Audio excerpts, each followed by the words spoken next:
हरियाणा विधानसभा चुनाव में बीजेपी की जीत से कई ट्रेन टूट गए हैं। सूबे के चुनावी इतिहास में ऐसा पहली बार हुआ है जब किसी दल को लगातार तीसरी बार सरकार।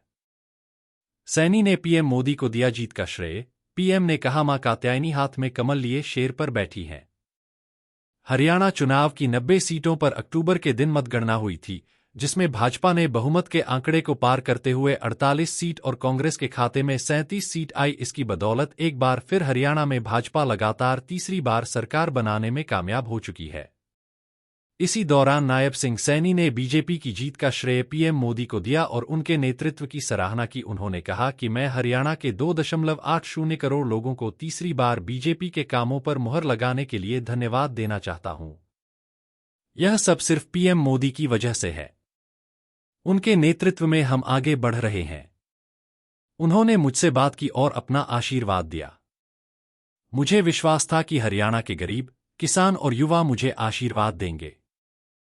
हरियाणा राज्य 1967 में पंजाब से अलग होकर अस्तित्व में आया था और पंडित भगवत दयाल शर्मा सूबे के पहले मुख्यमंत्री बने थे। तब से लेकर अब तक करीब 57 साल के स्वतंत्र चुनावी इतिहास में हरियाणा ने आया राम गया राम के दौर से लेकर प्रचंड बहुमत की सरकार तक सियासत के कई दौर देखे हैं। हरियाणा की जनता ने कभी किसी पार्टी को सिर आंखों पर बिठाया तो फिर एक दो मौकों के बाद जमीन पर भी पटक दिया। इस बार के चुनाव में जाटलैंड के मतदाताओं ने भारतीय जनता पार्टी बीजेपी को सिर आंखों पर बिठाया है।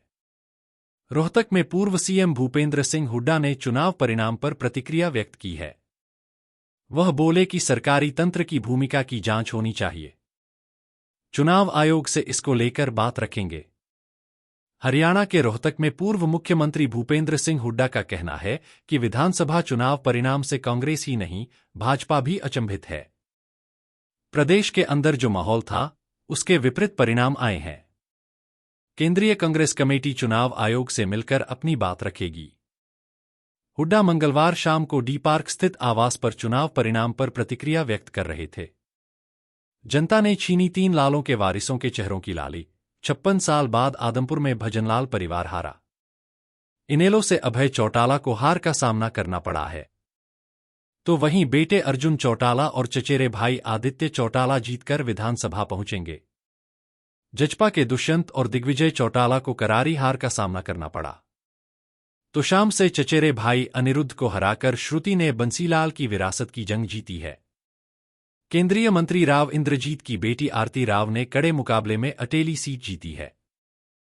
हरियाणा के सबसे बड़े सियासी घराने ताऊ देवीलाल का परिवार इस बार चुनाव में अपने बूते पर चुनाव मैदान में उतरा था। 2 सीटों डबवाली और रानिया में चौटाला परिवार के सदस्य ही आमने सामने थे। देवीलाल के संरक्षण में पली बड़ी इंडियन नेशनल लोकदल इनेलो से इलाहाबाद से देवीलाल के पौत्र अभय चौटाला, रानिया से अभय के बेटे अर्जुन चौटाला और डबवाली से देवीलाल के दूसरे पौत्र आदित्य चौटाला, देवीलाल के छोटे बेटे जगदीश चौटाला के पुत्र चुनाव मैदान में उतरे थे।